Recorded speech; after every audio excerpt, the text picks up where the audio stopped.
एक पुजारी के मना करने पर एक बौद्ध राजकुमार एक सूफी संत के सामने झुक गया। इसी घटना ने कश्मीर के दरवाजे इस्लाम के लिए खोल दिए और यहां से शुरू हुई रानियों, जंगों और गिरते सिंहासनों की एक अनोखी कहानी। यह कहानी है उस पवित्र घाटी की जो जल से जन्मी, जहां देवताओं का वास रहा और जिसकी तकदीर को अंततः उस शख्स ने बदल दिया जिसे इस धरती ने अपना हिस्सा मानने से इनकार कर दिया था। मगर कश्मीर में इस्लाम के आगाज की यह कहानी मर्दों के बारे में नहीं है। इसे एक औरत ने लिखा था।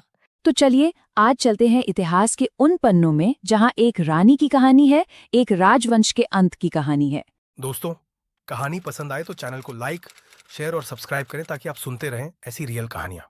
कोटा रानी, हिंदू राजशाही की आखिरी उम्मीद, और उनके साथ सब खत्म। लेकिन सवाल ये है कि आखिर ये सब हुआ कैसे? एक इतनी शक्तिशाली रानी का अंत इस तरह कैसे हो सकता है? इस कैसे का जवाब ढूंढने के लिए हमें थोड़ा पीछे जाना होगा। हमें उस कश्मीर को देखना होगा जो इस पतन से पहले था, एक ऐसी घाटी जिसे देवताओं का घर कहा जाता था। सोचिए जरा, 1000 साल से भी ज्यादा कश्मीर सिर्फ एक खूबसूरत जगह नहीं बल्कि ज्ञान, दर्शन और शक्ति का एक ग्लोबल सेंटर था। मतलब ये विचारों का एक ऐसा किला था जहां सम्राट अशोक से लेकर कश्मीर के सिकंदर कहे जाने वाले राजा ललितादित्य तक ने अपनी छाप छोड़ी। लेकिन देखिए, किसी भी बड़े साम्राज्य के पतन की कहानी अक्सर बाहर से नहीं, अंदर से शुरू होती है। किसी बाहरी ताकत के आने से बहुत पहले ही कश्मीर अंदर से खोखला हो रहा था। जो सेंट्रल पावर थी वो बिखर चुकी थी और डामर यानी जो लोकल सरदार थे वो आपस में ही लड़ लड़कर घाटी को एक युद्ध का मैदान बना चुके थे। और इस लड़ाई ने एक बहुत ही खतरनाक खालीपन पैदा कर दिया था। और ठीक इसी खालीपन में एंट्री होती है 3 किरदारों की, और एक ऐसी तबाही की जो कश्मीर की पुरानी दुनिया को हमेशा के लिए तोड़कर रख देगी। ये 3 लोग ये कोई विजेता बनकर नहीं आए थे, ये तो शरणार्थी थे। एक लद्दाख से जान बचाकर भागा हुआ राजकुमार, एक स्वाद से अपना करियर बनाने आया नौजवान और एक उत्तर से खून के झगड़े से बचता हुआ सरदार। ये एक कमजोर और बटे हुए कश्मीर में पहुंचे, लेकिन इनकी किस्मत में इस घाटी का भविष्य लिखना था। और फिर वो साल आया जिसने सब कुछ बदल दिया। 1320 दुलुच्चा नाम के एक मंगोल कमांडर के नेतृत्व में एक ऐसा बर्बर तूफान आया जिसने कश्मीर के इतिहास का रुख हमेशा के लिए मोड़ दिया।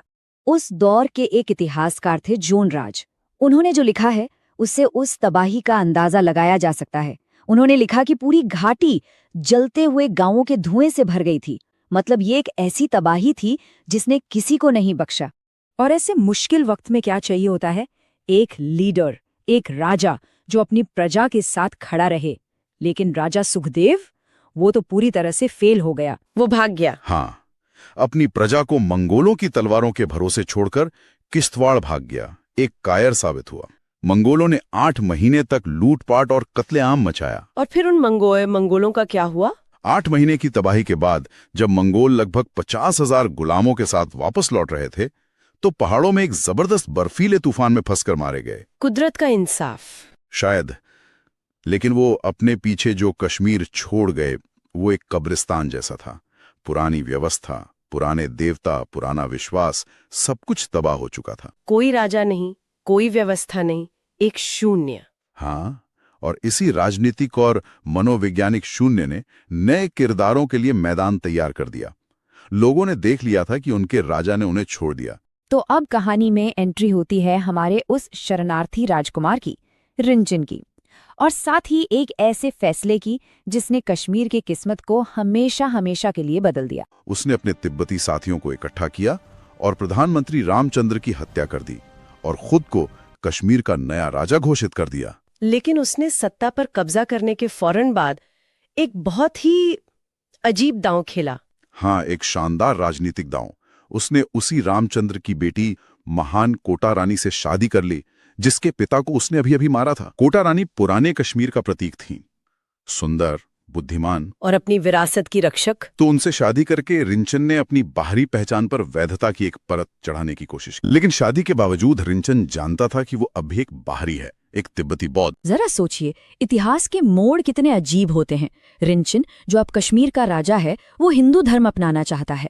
वो वहां के सबसे बड़े पुजारी देवस्वामी के पास जाता है, लेकिन देवस्वामी कठोर जाति नियमों का हवाला देकर उसे अपनाने से इनकार कर देते हैं।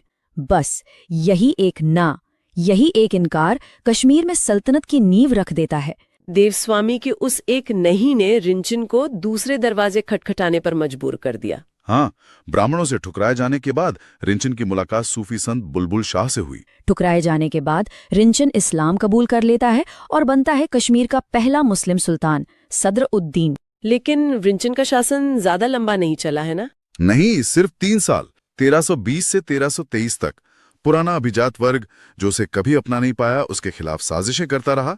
एक विद्रोह में उसके सिर पर तलवार से गहरा जख्म लगा और मरते मरते उसने एक और अहम फैसला लिया। उसने अपनी पत्नी कोटा रानी और अपने छोटे बेटे हैदर की जिम्मेदारी अपने सबसे भरोसेमंद मंत्री शाह मीर को सौंप दी। अब आप कहेंगे, सिर्फ 3 साल? 3 साल में क्या फर्क पड़ता है? लेकिन फर्क बहुत बड़ा था। रिंचन का राज भले ही छोटा था, पर उसका असर गहरा था। पहली बार सदियों से चली आ रही सत्ता पर ब्राह्मणवादी पकड़ टूटी।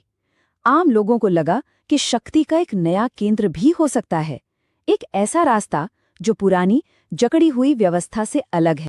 और यहीं से कहानी का दूसरा अध्याय शुरू होता है। रिंचन की मौत के बाद लगा कि शायद सब कुछ वापस पहले जैसा हो जाएगा। सत्ता फिर से पुराने राजवंश के पास आ गई, लेकिन अब स्टेज पर 2 सबसे बड़े खिलाड़ी आमने सामने थे। एक तरफ कोटा रानी और दूसरी तरफ वही शरणार्थी शाह मीर। और यहीं पर कोटा रानी का असली किरदार दुनिया के सामने आता है।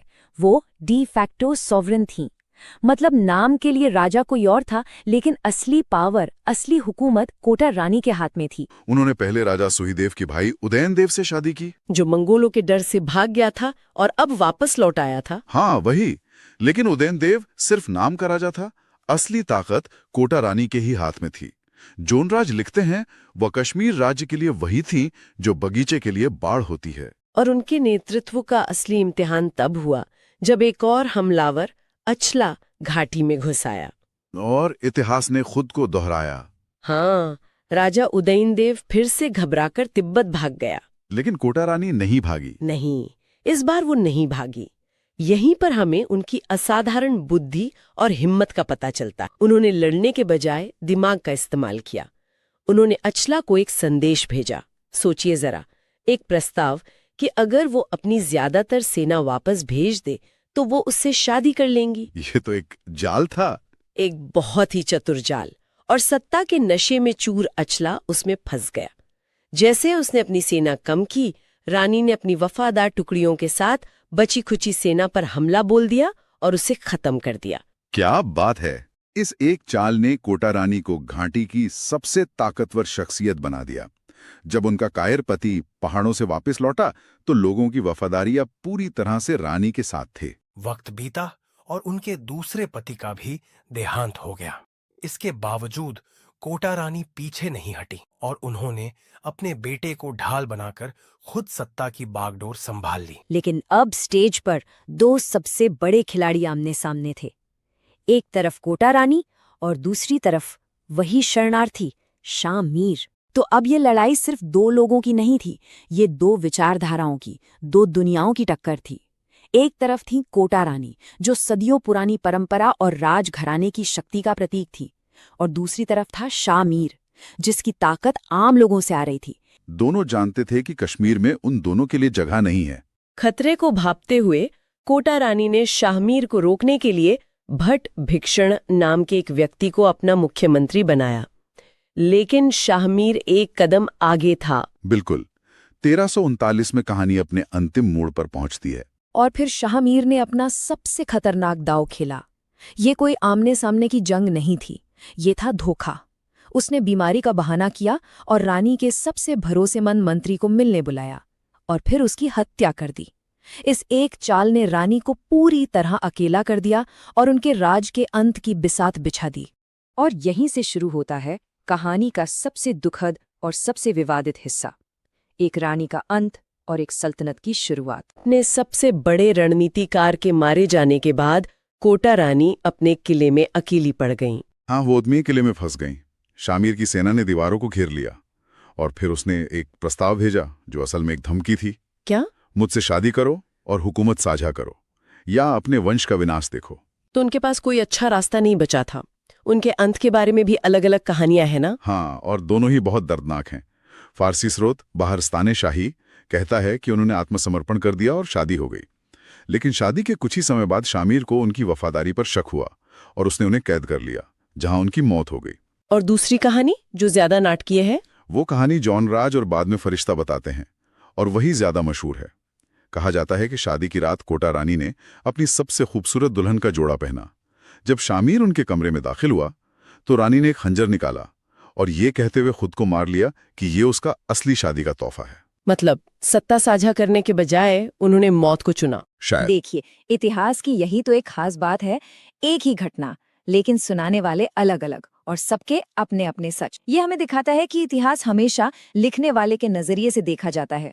इस पूरी कहानी को, इस पूरे युग के बदलाव को एक इतिहासकार ने बहुत ही कमाल के शब्दों में समेटा है। वो कहते हैं, रिंचन ने दरवाजा खोला था, मंगोलों ने घर तोड़ा था और शामिर ने बस अंदर आकर आखिरी रानी के मरते हुए हाथ से चाबियां ले लीं। मतलब ये किसी एक इंसान की जीत या हार नहीं थी, ये एक पूरे दौर के खत्म होने का नतीजा था। कोटा रानी कश्मीर की अंतिम हिंदू शासक थीं। उनकी मृत्यु के बाद शाह मीर ने सत्ता पर पूरी तरह कब्जा कर लिया और सुल्तान शमसुद्दीन शाह मीर के नाम से गद्दी पर बैठा। यहीं से कश्मीर में शाह मीरी राजवंश की नींव पड़ी, जिसने अगले कई सालों तक वहां शासन किया। इतिहासकारों के अनुसार कोटा रानी के बेटों, एक रिंचन से और दूसरा उदयनदेव से, को सत्ता से दूर कर दिया गया। शाह मीर नहीं चाहता था कि भविष्य में कोई भी दावेदार उसके सिंहासन को चुनौती दे। इस तरह पुराने राजवंशों का नामो निशान मिटा दिया तो गया। आखिर में ये कहानी हमें एक बहुत बड़े सवाल के साथ छोड़ जाती है। इतिहास आखिर बनता कैसे है? क्या ये तब बनता है जब पुरानी दुनिया बदलने को तैयार नहीं होती और नई दुनिया हार मानने से इनकार कर देती है? ये कहानी हमें उन्हीं ताकतों के बारे में सोचने पर मजबूर करती है, परंपरा, महत्वाकांक्षा और बदलाव की वो लहर जिससे कोई नहीं रोक सकता।